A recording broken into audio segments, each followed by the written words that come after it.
Imagine waking up in a world where every step you take, every breath you draw, could decide whether you live or die. No safe zones, no second chances, only ruthless games designed to break your body, crush your spirit, and test the very limits of your will. This is not just survival. This is war disguised as play. Alice in Borderland Season 3 doesn't just raise the stakes, it shatters the very idea of what a deadly challenge can be. Season 2 of Alice in Borderland left us with one of the most shocking endings in the series. Arisu and his companions, after battling through countless games of death, finally reached what seemed like the end of the Borderland. The mysterious face cards King of Clubs, Queen of Hearts, King of Spades all defeated. The blood, the betrayals, and the sacrifices had finally led them to the supposed finish line. But just when victory seemed within reach, the Joker card appeared, a symbol of chaos, trickery, and the unknown. It was a chilling reminder that the game was far from over. Season 3 is where the real nightmare begins.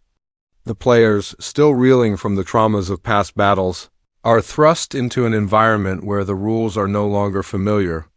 Unlike before, the games aren't just about winning or losing, they're about breaking down the human soul, peeling away every layer of trust, hope, and sanity. Every challenge feels sharper, every twist more unpredictable, and every choice far heavier than before. This is not just survival of the fittest. This is survival of the smartest, the coldest, and sometimes the most ruthless. What makes these challenges even more terrifying is how personal they feel. In earlier seasons, the games seemed like puzzles thrown at random players. But Season 3 introduces something far darker, games that are tailored to the weaknesses, fears, and memories of each participant. Imagine being forced to play a game where your deepest trauma is turned into the very weapon that could kill you. The Borderland is no longer just a battlefield.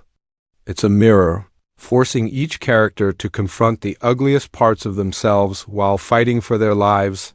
The introduction to Season 3 sets this tone almost immediately. The players are thrown into a deadly opening challenge that feels less like a game and more like an execution chamber. The rules are simple on the surface, but every move comes with hidden consequences. The creators of these challenges are not only testing physical endurance and intelligence, they're weaving in psychological traps designed to create paranoia, distrust, and betrayal among the players. The message is clear in Borderland.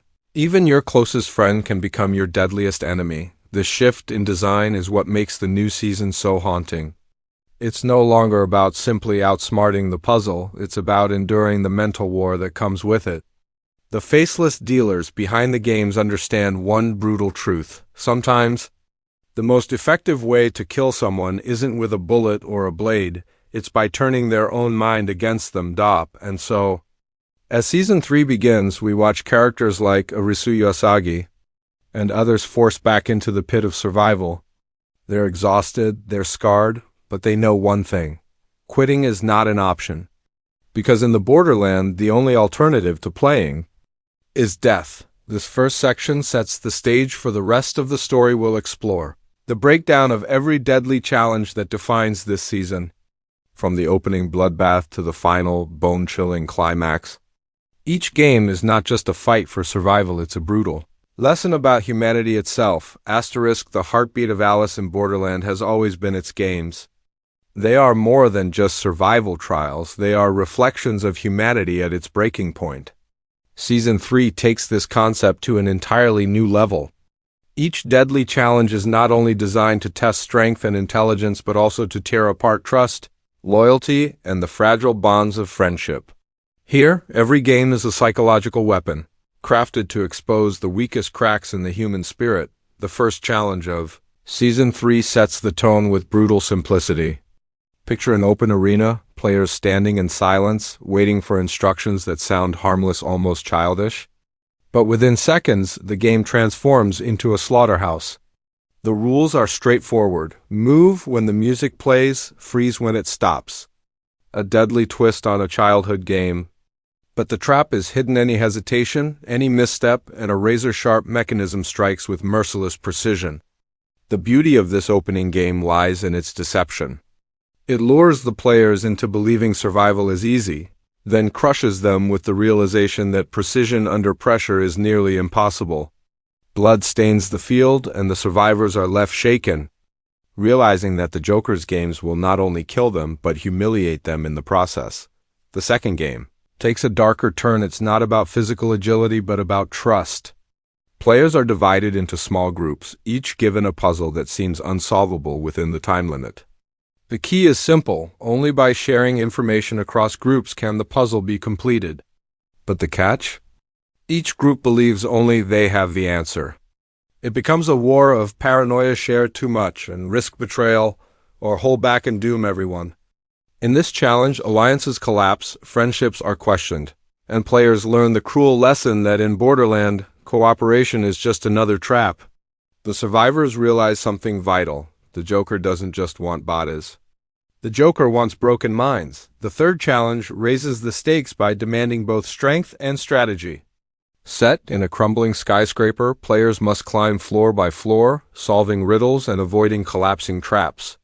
The rules sound simple: reach the rooftop before time runs out, but every floor is laced with dangers that test endurance, quick thinking, and trust in teammates.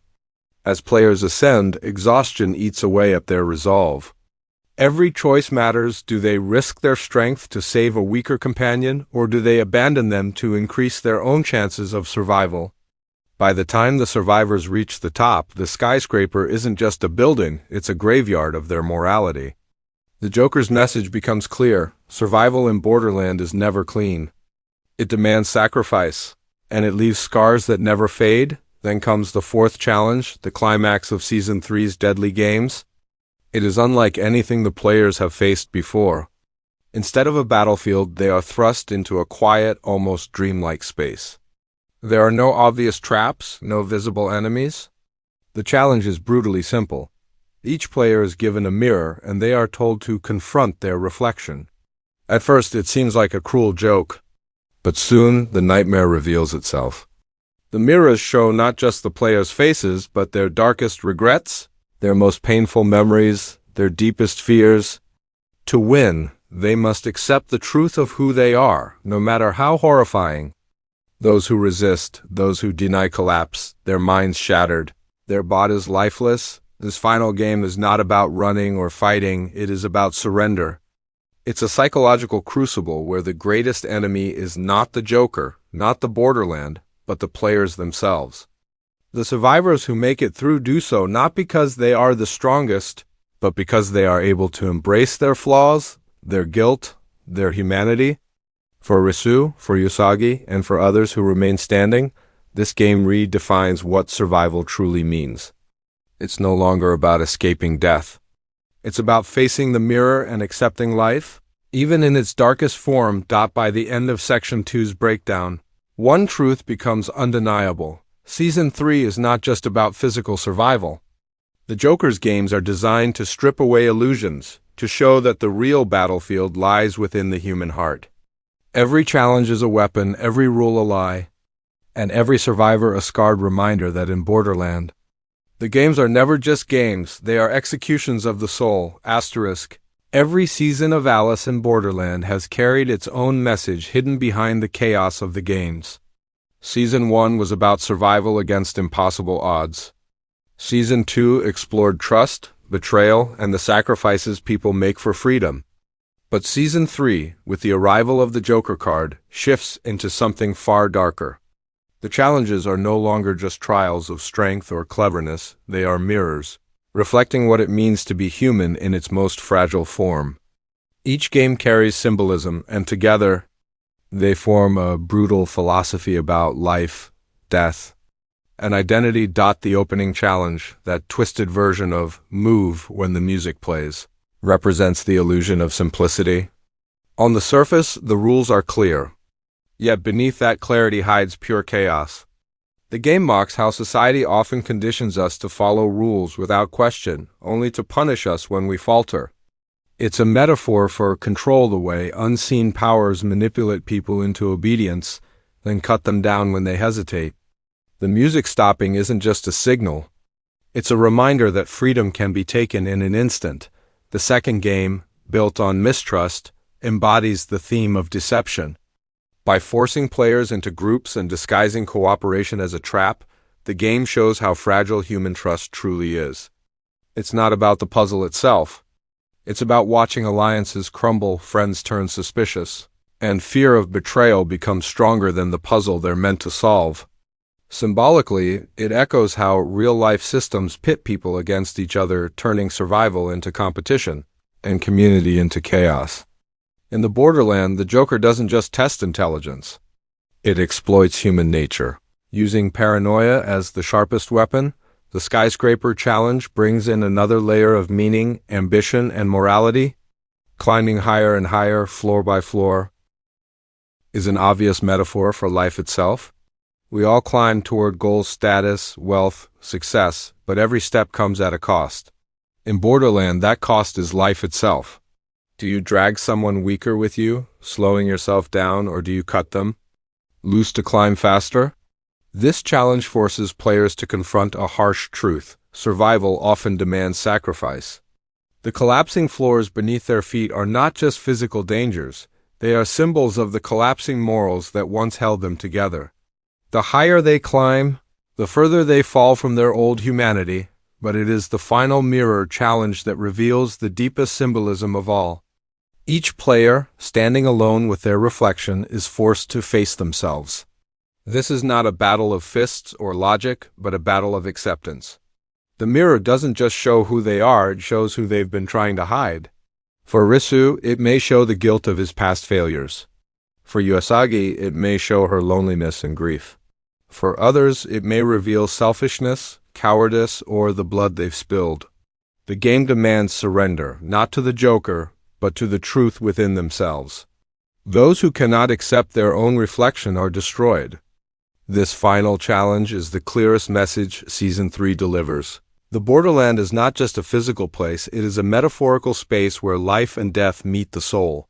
The Joker is not just a dealer of games, it is chaos incarnate, the unpredictable element that forces people to confront their raw selves.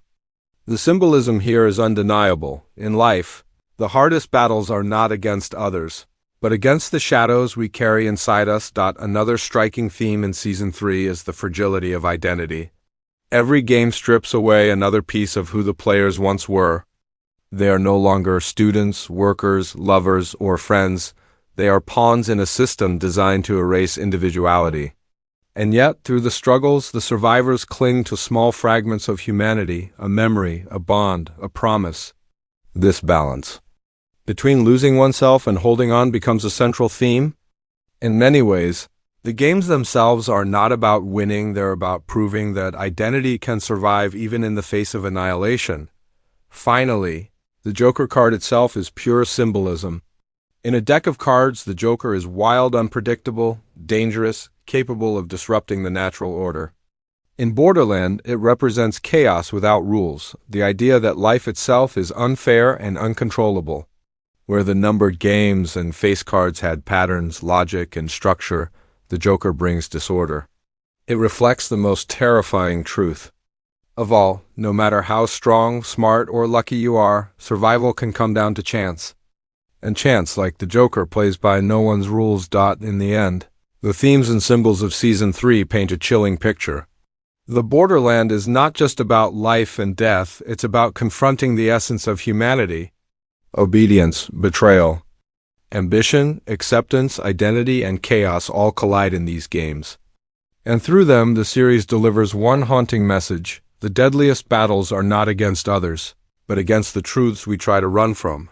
Asterisk when the final mirror shatters and the survivors of Season 3 stumble out of the Joker's last game, one truth becomes impossible to ignore. The Borderland is no longer just a stage for survival. It's a prison for the human soul. Every challenge, every betrayal, every death has stripped them bare, leaving scars deeper than any wound. And yet, the cruelest part of all is not what they have endured, but what still remains unknown. Because if the Joker's appearance has proven anything, it's that the Borderland has layers we have barely begun to understand. The survivors, bloodied and broken, are left in a space that feels both final and unfinished. Questions hang heavy in the air. Who truly controls these games? Is the Joker a dealer, a mastermind, or something else entirely, perhaps a manifestation of the Borderland itself? Unlike the kings and queens of previous seasons, the Joker has no fixed rules, no logic to follow. It is chaos personified, a reminder that control is an illusion and safety is a lie. This unresolved mystery leaves fans desperate for answers. Is the Borderland another dimension? A hallucination? A purgatory between life and death? Or is it something far darker, an endless loop where players are trapped forever? Speculation among fans has already sparked countless theories. Some believe the Joker's arrival means the games are resetting, preparing for an even crueler cycle. Others argue that the Joker isn't a dealer at all, but a gatekeeper to something beyond the Borderland, perhaps a way home, or perhaps a deeper descent into madness. There's also the haunting possibility that the survivors, by enduring these challenges, are no longer meant to return to the real world. Instead, they may be reshaped, remade into the next generation of dealers, forced to perpetuate the cycle for future players. The emotional weight of Season 3 also leaves room for speculation about the characters' personal fates. For Arisu, the games have always been tied to guilt, grief, and the desperate need to prove his existence has meaning.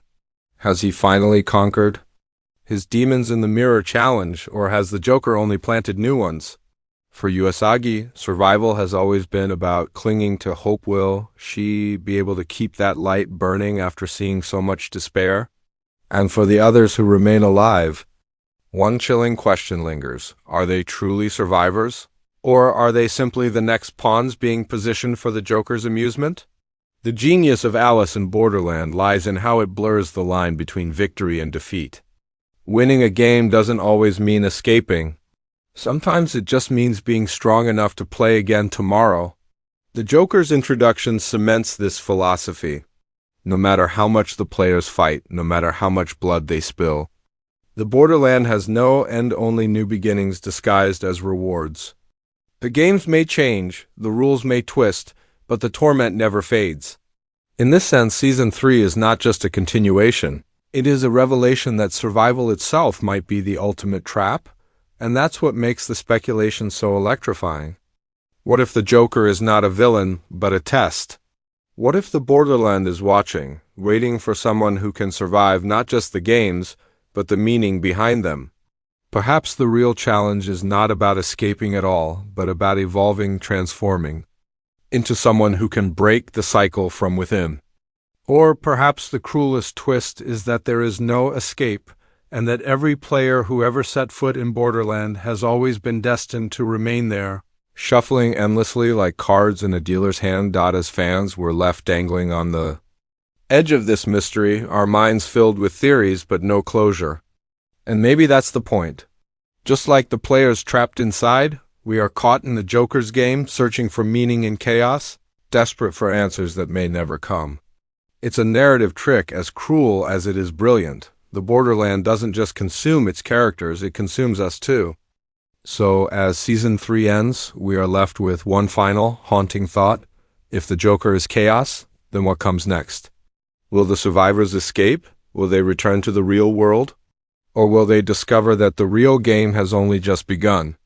The Borderland has never given straight answers, and perhaps it never will. But one thing is certain, this story isn't finished.